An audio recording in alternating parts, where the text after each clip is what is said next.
Koga is Head of Division and Associate Professor at the Public Policy and Global Affairs Program at the School of Social Sciences at Nanyang Technological University.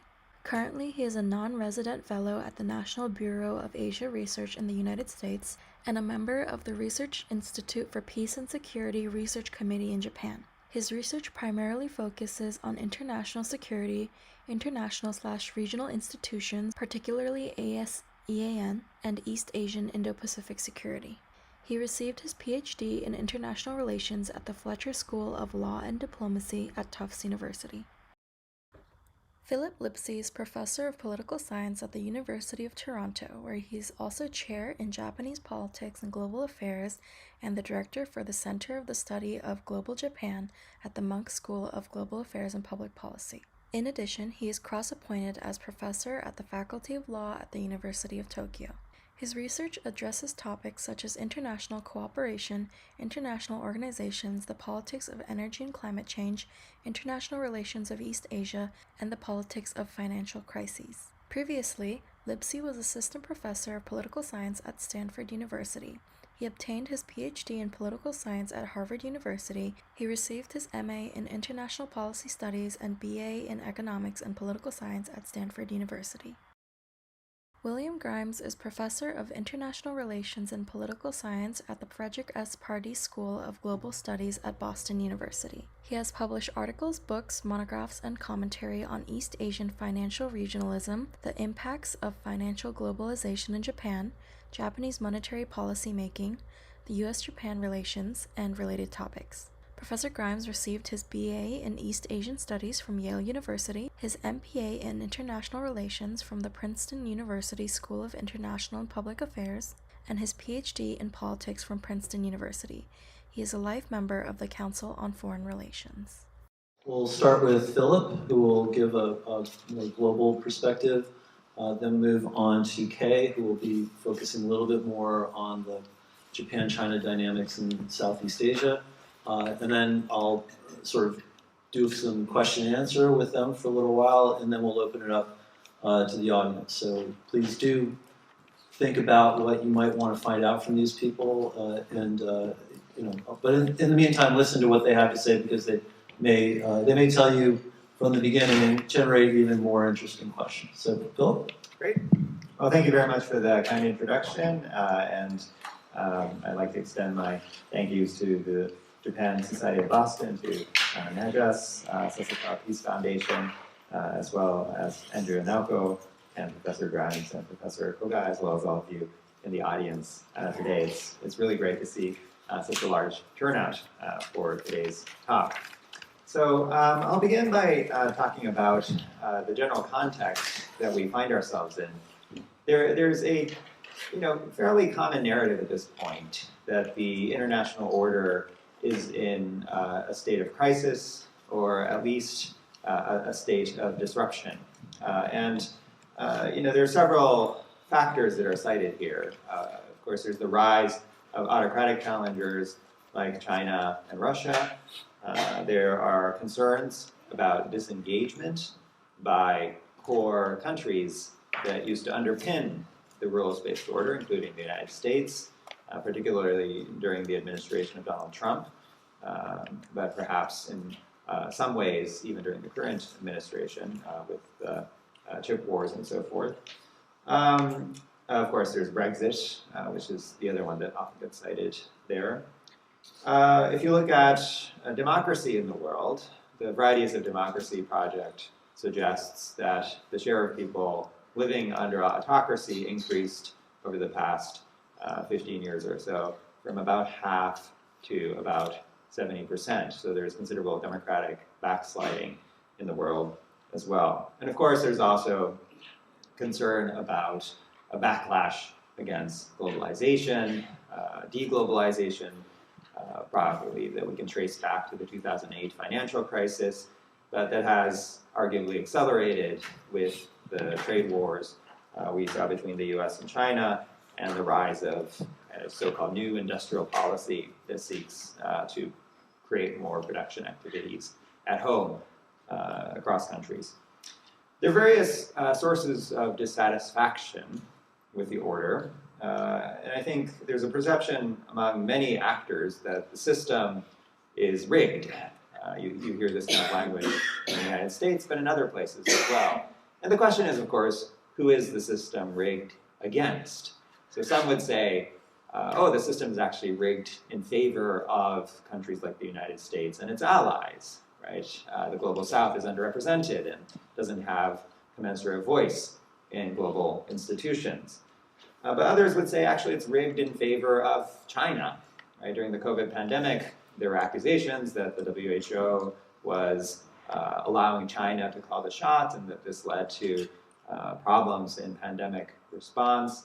Others would say it's not about countries, but the system is rigged in favor of wealthy elites, and the system isn't working for the sake of regular citizens like it might have in an earlier period after World War II.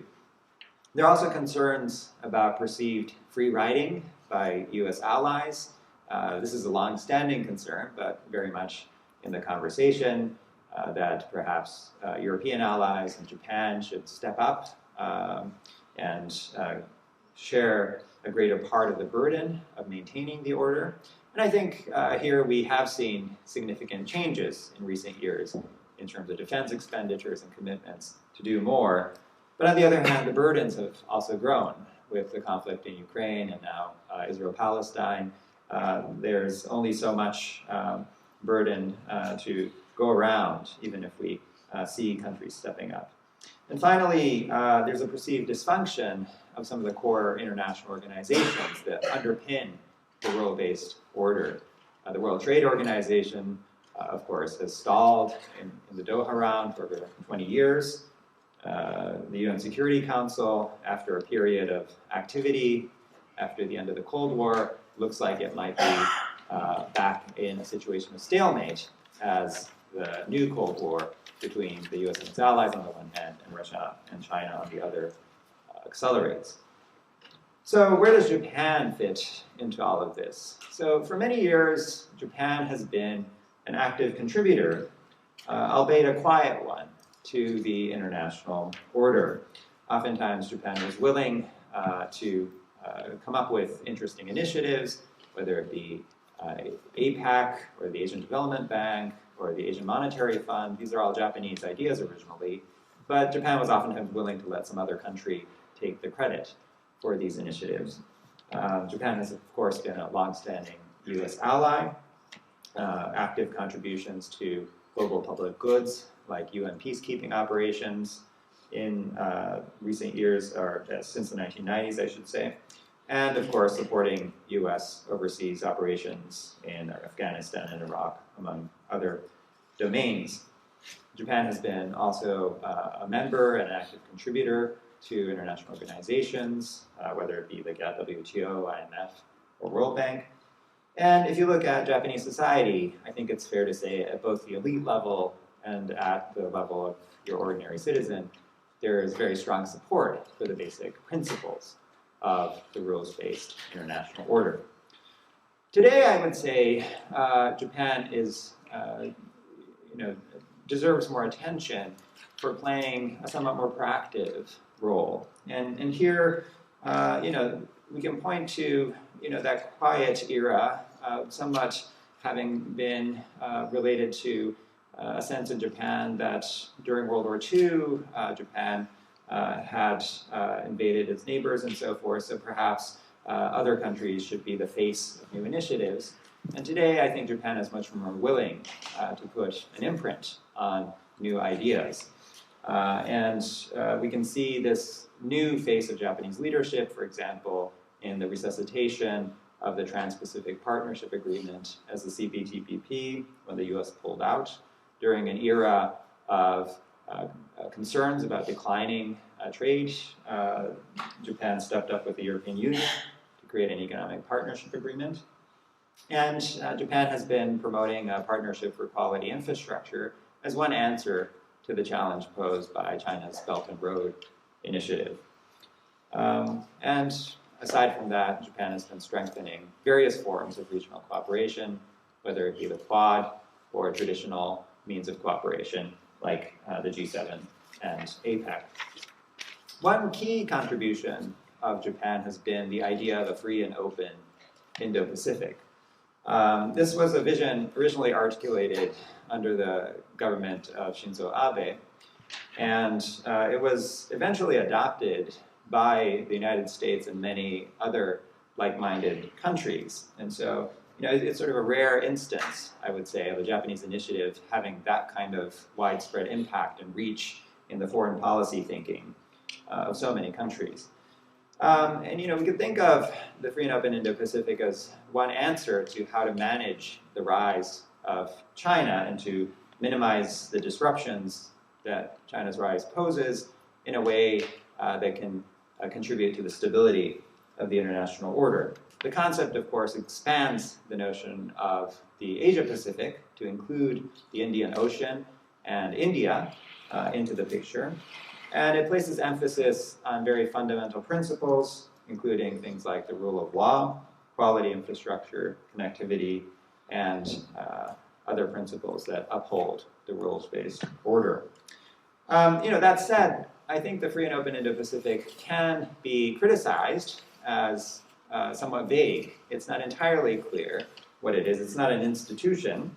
But nonetheless, I think that strategic ambiguity to some degree has allowed for broad-based buy-in and participation, which was in many ways Japan's intent. Now, we should also keep in mind the impact of the war in Ukraine, which in many ways is a watershed moment for Japan's foreign policy thinking. I think in the Indo-Pacific, the war in Ukraine has created a sense of urgency. It's, in Japan, for certain, led to discussions about, could this type of thing happen here? Do we need to be more concerned about potential aggression, for example, by China or North Korea? It brought more realism to those kinds of conversations. In Japan today, there are much more intense discussions of a potential Taiwan contingency and the role that Japan might play. And in a concrete terms, for example, the potential evacuation of the Okinawa Islands is being discussed in the event that something happens regarding Taiwan. It's also served as a major turning point for Japanese defense policy making. It led to the Kishida government abandoning formally the old informal norm that defense spending would be around 1% of GDP. They've lifted that to 2%. It's not quite a doubling of expenditures because there's some accounting that goes into it, but it is a substantial increase in military spending commitments. And Japan is also seeking to increase a variety of capabilities, including counterstrike, cybersecurity, and space as a new domain of defense policy as well.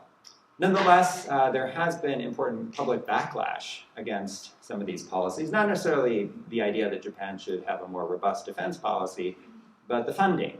The Japanese public is not particularly interested, as public opinion polling will tell you, in paying higher taxes to fund this kind of more proactive defense policy. And that leaves the future a little bit uncertain, in my view. Will Japan be able to finance this very ambitious policy transformation? Remains an open question. Japan is also saddled with a large public debt burden that traces back all the way to the 1990s and the lost decade, as well as a declining population. And at the end of the day, Japan's economy is considerably smaller than that of China. So it's not clear, even with an increase in defense expenditures on the order of 60%, whether it could really make a substantive difference in the balance of power. In that sense, US support remains absolutely critical for both regional stability and Japanese national security. Here, I think there's some complacency in Japan about a potential Trump administration in the United States, because I think relative to other countries, the Abe government handled Trump relatively well. At least that's the perception in Japan. And things didn't turn out terribly badly in Japan. But I don't think there's much of a guarantee that that'll remain the case moving into the future in a potential second Trump administration. And I think in terms of political leadership, we've seen after Abe a very short-term government under Suga, only lasting about a year, And Kishida's popularity rating is now very low, about 20%. So political instability may hamper the potential for Japan to continue to play an active leadership role. So I would like to conclude by saying we should keep in mind that Japan is playing an increasingly proactive role in international affairs, and it's something to be welcomed, but that it's critical to continue strengthening bilateral ties between the United States and Japan, because Japan certainly cannot do it alone, and the U.S. commitment to maintaining regional stability is absolutely critical for peace and prosperity in the region. So I'll leave it at that. Thank you very much.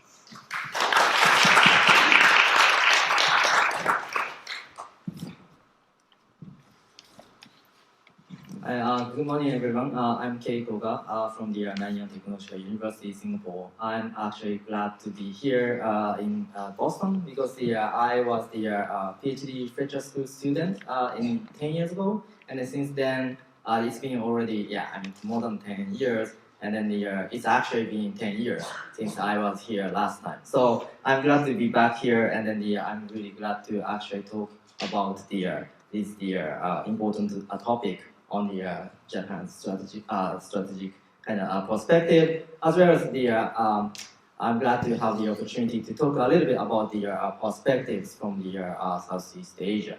So as far as I'd like to kind of thank the Japan Society of Boston and the NAJES for having this the opportunity, and also I'd like to thank the Sasaka Peace Foundation that is the co-sponsored this event. I think most of the broader the perspective and also important the information was already presented by Professor Phillip Lipscy. So what I'm going to do for this one is I'm going to focus on more kind of specific one about Japan's and also Southeast Asian's perspective on the economic statecraft, which was titled in this seminar, and then how they actually think about China's economic influence in the region and beyond. So basically two really quick point I would like to make is that on the one hand, Japan has been concerned about so Japan was more like keen to know or eager to respond to China's growing economic influences, and also that they were more concerned about China's economic statecraft, which I'm going to talk a bit more about it later. But on the other hand, if you look at the Southeast Asian perspective, that's actually a really different story, because Southeast Asia were more kind of benefiting from the great power competition in terms of the economic cooperation. And then they were also, right now, yes, I need to actually say this, but Southeast Asia was a bit concerned about China's growing influence, but then basically they actually see more positive side of China's kind of economic engagement with the region. So I'd like to talk a bit of some points that for Japan and also the Southeast Asian view. For Japan, it's basically the negative. I think China's engagement or China's kind of economic statecraft was actually negatively affected to its own interests. Starting from the very first one, the 2010, right? I mean, in 2010, Japan had the Senkaku issue with China. The Japanese two Coast Guard ships actually collided with the Chinese fishery boat, and then since then at that time, China started to have the more kind of economic coercion by putting economic sanctions on Japan regarding the rare earths. That rare earths, Japan was actually dependent on China. Almost like 90% of the rare earths was coming from China. So in that sense, even though China's kind of economic sanction lasted for almost like two months or so, but it was still a big effect and a shock to Japan. And second one is China's growing influence in the region. I mean, if you take a look at Japan's status in the East Asia and in Southeast Asia, Japan was known as the strong kind of supporter for the regional economic development and social stability. Japan provided the offshore defense assistance, and then they actually created the infrastructure in those countries. But then because of China's growing the economic power, China becomes one of the alternatives to those regions. And China actually started to have more engagement and also have the more strong relation with the Southeast Asia. And then lastly, you could actually see the Belt and Road Initiative was launched in the 2013, which was actually really welcomed by most of the Southeast Asian countries. So in that sense, if you take a look at the kind of trend of the Japan, the China relations, the Japan's kind of relative power was influence was the declining, while the China was actually increasing. And I probably should touch on this earlier. In the very kind of important case that the Japan still kept in mind was the 2015 Indonesian Bandung Jakarta railway construction bidding, which actually eventually China won over Japan. And even though Japan actually put lots of effort to win this bid because it was the kind of symbolic effect on the infrastructure development in Southeast Asia. Indonesia really wanted it, but then Indonesia actually chose China.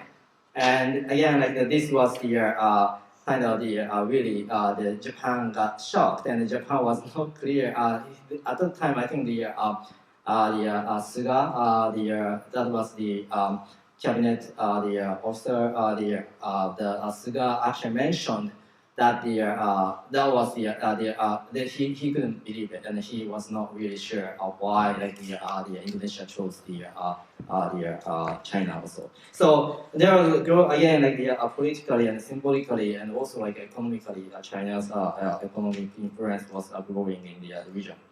And then suddenly from the Trump era, 2017. The United States started to have more kind of competition over the technology issues, and then Japan was more closely aligned with the United States than China. And then the tech cooperation with the United States was so strong that Japan started to actually stay a little bit away from China's tech companies too. So if you again those kind of 3 points suggest that Japan's growing concern about China's growing influence in the region and beyond. So that was Japan, and the atomic statecraft was the really important issue right now, as the Prime Minister Kishida emphasized the importance of the economic security currently. But from the Southeast Asian perspective, I'm going to be just trying to quickly touch on this, but those are a little bit different. Again, Southeast Asia was pretty much appreciates China's engagement in the region. That actually started off from the 1997, the Asian financial crisis, when the Asia suffered lots of the economic difficulties, while the United States and Western countries started to impose more kind of coercive measure to change the economic structure in the Asian economies. And the reason, there's a certain reason why the United States and the Western kind of countries didn't want to bail out.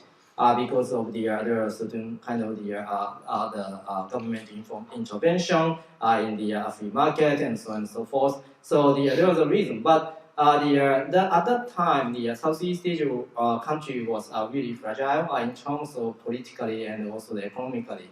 And what happened was that some of the regime actually collapsed, such as the Indonesia and so on. And then the Southeast Asia was actually in mess. So at that time, like what they actually wanted to have was the stability, and then what they actually saw was China's presence, and then China actually started to have more kind of cooperative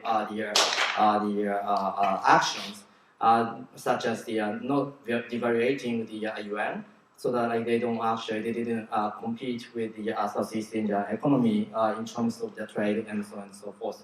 So that was the great kind of positive the impression that China actually put in the Southeast Asia, and since then the Southeast Asian countries started to cooperate more closely with the China. As I said, 2013, when the Southeast Asian countries saw the BRI, Belt and Road Initiative, then that was also the great opportunity for Southeast Asian countries to build their infrastructure without actually adhering to the kind of international standard, right? International standard, meaning when you get the development aid, you have to do kind of environmental protection, labor rights, and human rights, those kind of all stuff. But then there are certain countries which were not able to actually adhere those kind of conditions so easily, and the Chinese kind of alternative actually helped the Southeast Asian countries a lot. So there are certain kind of positive trajectory over that, but at the same time, as we actually see, as we know that there are also Southeast Asian countries are not monolithic, it's not united. Some of the countries like the Philippines and Vietnam, or like even Malaysia, Indonesia, they had their territorial disputes within the South China Sea, and they also had a different kind of like the degree of the interaction with China. So those countries which had the disputes with China had a different kind of like the perspective as well. They are trying to gain more from the Chinese economic growth, but then at the same time they have to be really careful, because otherwise you're gonna be too dependent on China, and then China might use those kind of dependency as a tool to influence your domestic and foreign policies. So that actually happened in 2012 when the Philippines faced the big kind of the maritime confrontation in the Scarborough Shoal in South China Sea, and then China actually put the sanction on the Philippines. I mean, they didn't actually import the banana, and that was the kind of good, but the impact on the Philippines the economy, and then also when some of the countries like Singapore touched on the importance of the international law in South China Sea, China didn't actually invite the Singapore to the Belt and Road Initiative conference in 2016 and so on and so forth. So there are certain kind of different way to put the sanctions on the Southeast Asian countries. So it's more kind of now like the Southeast Asian kind of countries see the more mixed feeling about the China's engagement. They are welcoming, but they have to be very cautious about it. So what I actually wanted to say here is there are certain kind of perspectives in Asia about the Chinese economic statecraft, but they are not actually united. I think that we have to understand those kind of like differences, because at the end of the day, they may actually have the longer term the implications of their kind of relations with China and the United States. So I'll stop here. So can I just ask a first question of Naoko-san? We started a little bit late. Are we stopping hard at 1 o'clock, or I want to make sure that people get a chance to ask the questions they want. A few minutes over. Okay. I will keep an eye on the timer. So before we pass it out to questions, so please start thinking about them. I have a couple questions that I wanted to run past our guests today. They have to do a little bit more with the title and thinking about this thing that we call the Indo-Pacific, which I think there's quite a little bit of uncertainty about. And so maybe just to start with Kay, sitting down there in Singapore, does this region make sense? Like, in what way does it make sense? We've had competing visions. There's the East Asia region. There's the Asia-Pacific region. Now we're sitting on this Indo-Pacific region, which seems to be Asia-Pacific minus China. And mainly possibly some inland Southeast Asia, and throw Russia out of the picture too. But what does this region make sense, and in what ways does it make sense? Thank you very much. That's actually a really, really important question on the from the Southeast Asia. I think the perspectives, because that actually depends on whom you actually talk to. If you talk to the Indonesia, maybe that makes sense because Indonesia has the both kind of facing both the Indian Ocean and the Pacific Ocean, and then this is a country which actually started off the Indo-Pacific terminology in the ASEAN Southeast Asian countries. But then the reaction the Indonesia got from the other Southeast Asian countries are not like really positive because in the Pacific it doesn't really make sense because some of the countries are more focused on Southeast Asia and some of them are more like the East Asia as a whole. So in that sense, it actually depends on whom like you ask. Probably it makes sense again like the Indonesia. Yeah, basically, I think like the Indonesia, and then most of the countries are actually looking at the Asia Pacific and East Asia. So the one kind of quick anecdote that like I actually want to talk about is the ASEAN kind of the ASEAN Outlook on the Indo-Pacific, which was created in 2019, and then seemingly the Indo-Pacific was accepted as a term, the strategic term that they use diplomatically, but it is more like kind of reaction to the Indo-Pacific term, created or used by the Western countries and also Japan, because those Indo-Pacific term, the U.S. kind of Indo-Pacific, is more like kind of counter China, and that's kind of a connotation the Southeast Asian countries possess, and which they don't want. They don't want to actually exclude China. They actually want to have more kind of terminology that could include the Indo-Pacific.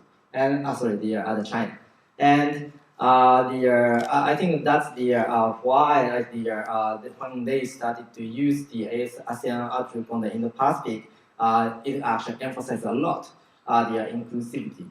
And then by doing so, they are actually indicating they are not using the Indo-Pacific the United States use or like the Japan use or India use. It's more like the Indo-Pacific that the Southeast Asian country defines. So I guess I mean it makes sense, but then it's more kind of reactive to the term from the Southeast Asian perspective. So thanks. So in other words, the Indo-Pacific is most useful for creating a sense of region when everybody gets to have their own definition.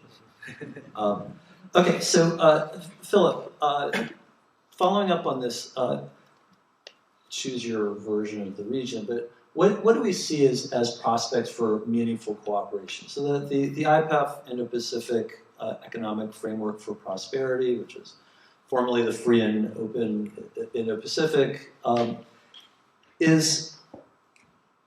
has been going through a series of working group discussions on the 4 pillars. I don't remember what they all are, but one of them is trade, and another one is digital economy, and something else. The trade one seems to include exactly 0 additional access to the U.S. market, which is probably the real trading benefit that one could offer from the U.S. side. So what are the prospects, as a well-known scholar of international organizations, for how do you see this working as a process of international cooperation and also interacting with some of the other ones that are already going on in the East Asia, Asia Pacific areas? Yeah, that's a great question. And I agree with Kay completely in the malleability of the concept of the Indo-Pacific across different countries. And it's almost something that's by design, which is to say, the concept is not very well defined. There's a map that I show to my students that comes from the Japanese Ministry of Defense annual report, and it says this is the Indo-Pacific, and it includes, of course, Japan and the United States and Australia, but it also includes the United Kingdom and France, the East Coast of Africa, and the East Coast of Africa, and so it begs the question of okay, so what is not the Indo-Pacific? And so it is. in some sense, intentionally vague, so that you can get very broad buy-in. Partly, and so initially the Japanese government called it a strategy, the Free and Open Indo-Pacific strategy, and they toned it down to a vision, partly because of concerns from Southeast Asian countries that strategy sounded too aggressive. It's like an anti-China strategy. So they toned it down to vision and intentionally leave the principles very vague. There's a slide from the Minister of Foreign Affairs, again, that I show to my students sometimes, where they talk about the fundamental principles of the Free and Open Indo-Pacific, and it says something like, rule of law, open sea lanes, and comma, etc. And if they're fundamental principles, maybe you should talk about them instead of having an etc. at the end. But I think this is part of a strategy. So does it include human rights? Does it include democracy? Maybe, but maybe not. And so I think this goes directly to your question, which is, it would seem attractive in some sense to try to institutionalize this type of cooperation within the Indo-Pacific. But I think it would be quite difficult because the visions for what is the Indo-Pacific and what should cooperation within this new region look like, those are hard questions. And to some extent, I think Japan and other countries have adopted this phrase and converged on the notion of a region, partly by avoiding answering these hard questions. And so I am a little bit pessimistic in terms of deep cooperation around this notion. I think what we're going to see is a continuation of smaller, mini-lateral type cooperation along the lines of the Quad. Certainly the existing frameworks like APEC will continue. But is there going to be some dramatic new Indo-Pacific organization or something like that? I would say highly unlikely at this stage. So I think it's quite interesting to think about the ways in which this notion of Indo-Pacific or other notions of region fit into Japan's own economic statecraft and its ability or its interest in trying to maintain prosperity through regionalization, trying to maintain security by keeping people, giving disincentives across the region to aggression, etc. But we're going to turn it to you, and I should just say the lights up here are extremely bright, so I may not actually recognize who you are, even if I know you. So please raise your hand. I'll try to see. You may have to raise it pretty high, and when I do call on you, please do identify yourself and ask a relatively brief question. If you don't want to direct it to one of the people on the stage, then I may just do that in order to get as many questions as possible. Yes, sir. Russell Nickerson from Mass Robotics. Just talking about, I think one of the things that was kind of surprising to hear about is like the energy. So like in Japan, I think over 80% of like the import is energy. Oil is like a big issue. I think with technology moving forward, we'll see more renewables and solar and countries getting more energy under wraps internally, so they don't have to depend on that. Any comments on that? This one's definitely Phillip. You want to take a few, or should I? We could actually. That's a good idea. Let's collect a couple more, but keep that one in your mind. Yes, sir. Hi, my name is Grant. I'm retired.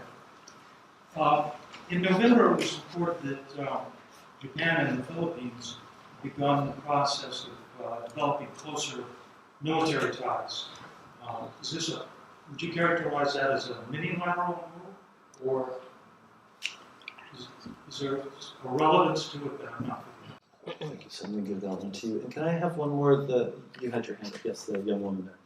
Hi, Caitlin.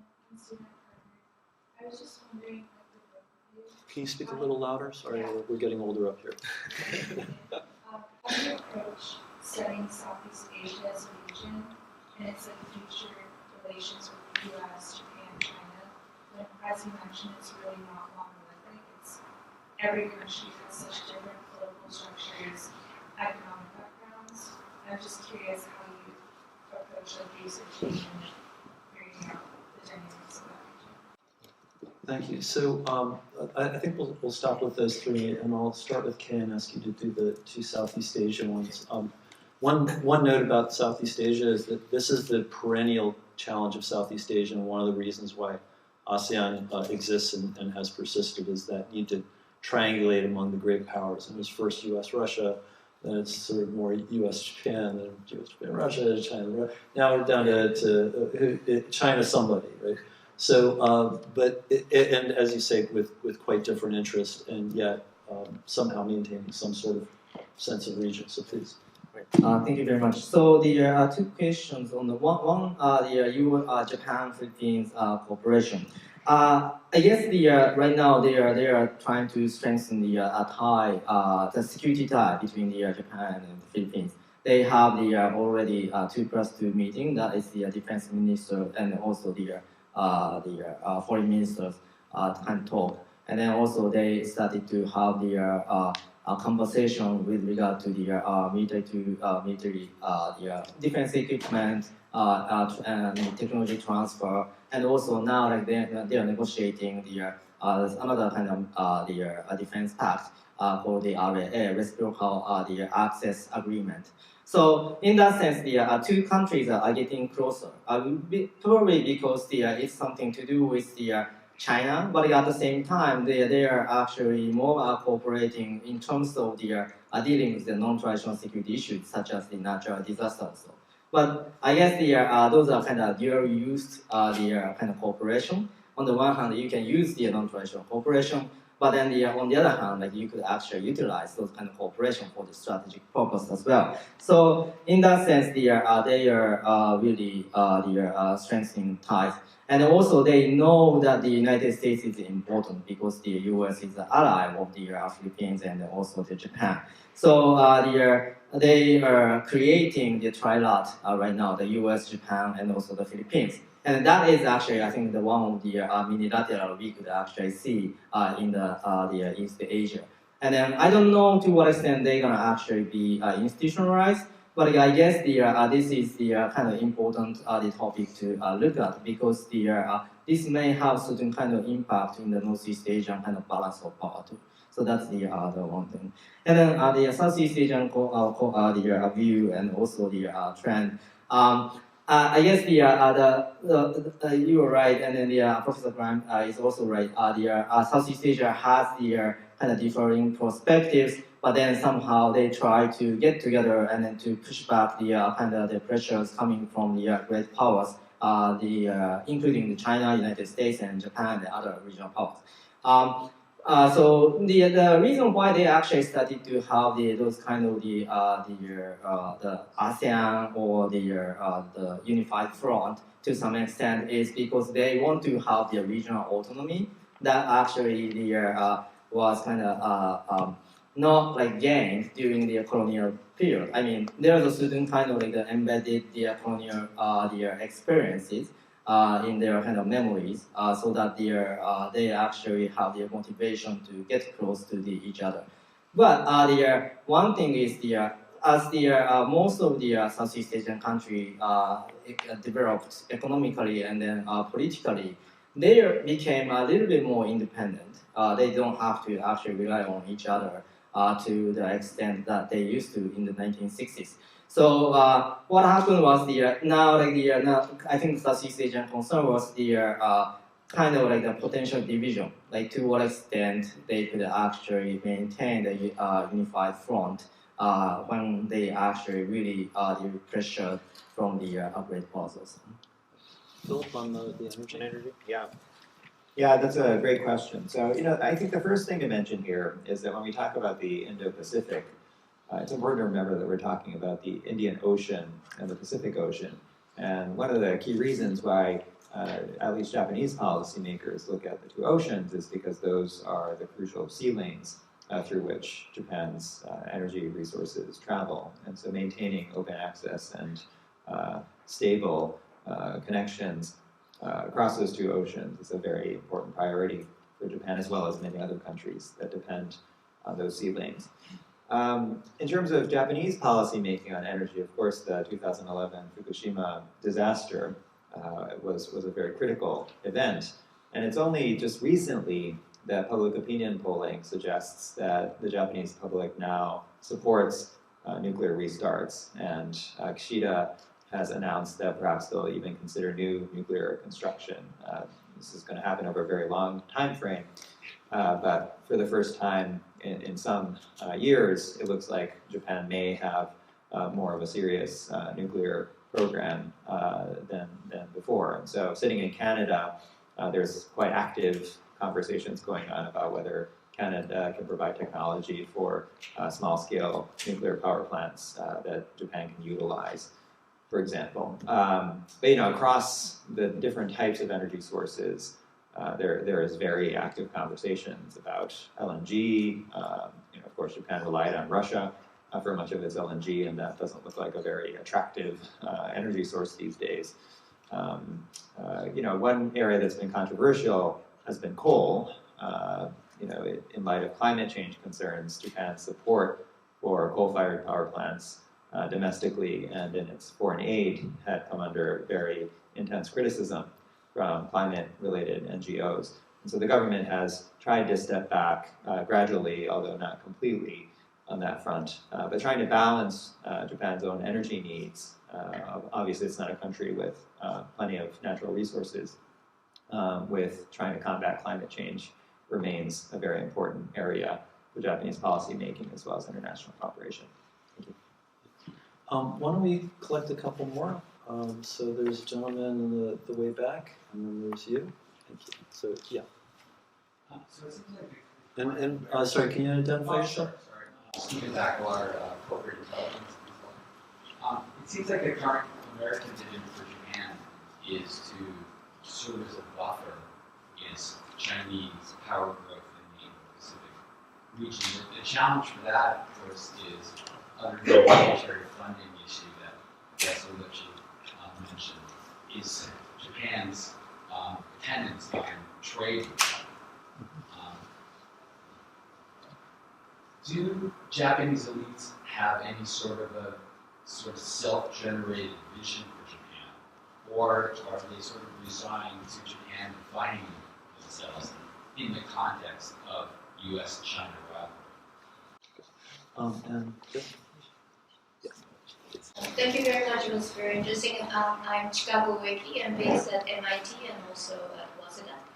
I have a longer question. I would like you to evaluate the sort of the policies and strategies that you've explained and whether it's working. I think the objective probably was to maintain the status quo and also to try to not let China break that too much. And we do obviously see many corporations happening, many efforts, but as you mentioned, some of the aid still attaches somewhat this flagship of free and open. So two ways of evaluating aid, do you think it changed anything of the China's behavior? Probably not. So more importantly, do you think it's increased US and Japanese influence, positive influence through the region? Southeast Asia would be a place to. So we'll start. I think maybe I'll have you start with the question of the problem of balancing the country while you're maybe even villainizing it in our case while you're still deeply dependent on it. And the same goes for China, of course. China's just as involved in villainizing the U.S. and is just as dependent on the U.S. as we are the other way. So. Obviously, this creates some important dynamics. And I think that Professor Wacky's question, of course, is very good, too. And I think a kind of an uncomfortable way of forcing us to reflect on this question of what does it mean for Japan to be effective in its economic statecraft, and what are the actual prospects of this thing working? And partly, what do we mean by working? So I think maybe both of you can take a crack at that one. But Phillip, why don't you start with the China one? Yeah, so I think Japan certainly does not see itself as a buffer. Perhaps there might be some U.S. officials who look at things this way. Although I don't necessarily think that's a dominant view within U.S. policymaking circles either. But certainly, even during the Abe government, The policy towards China was multifaceted and complex. Relations with China improved considerably under Abe, and he met with Putin 16 times to try to negotiate an agreement on the northern territories. So, Japan, has adopted a policy that is quite nuanced in that sense. It's not an anti-China policy. It is very much an attempt to try to deal with China's rise, which is not like the Soviet Union, right? It is occurring in a context of mutual interdependence and supply chain integration and geoeconomic policy making. And so, I think that is important to make clear. That Japan is not adopting this U.S. view of China as the military threat and something to be countered on all fronts, as some I've heard U.S. military officials describe it in those kinds of terms. It is a much more of a balanced approach, and I think that continues under the Kishida government as well. And in some sense, I think this may be the right strategy, and so this might connect with Wixen's point that an overly confrontational strategy vis-a-vis China is probably not the solution. The world economy is too integrated, and we're talking about very high stakes, right? Sometimes I show my students a chart where you add up the GDP of the initial combatants during World War I and World War II, and then just the US, China, and Japan. And basically it's the same, right? You're talking about 40% of the world economy. So if there's a direct conflict between these three countries, it's immediately World War III. And so, if you think about the stakes, you have to be focused on how do you manage these relations. And so I do think Japan deserves credit for providing one potential answer to that, is we don't push back aggressively and directly, but in areas where we really need to uphold the international order and the rule of law and so forth, there we take a firm stand. But in other areas, like economic cooperation, we adopt a policy of greater flexibility. And I think the Biden administration has tried to do this in some ways.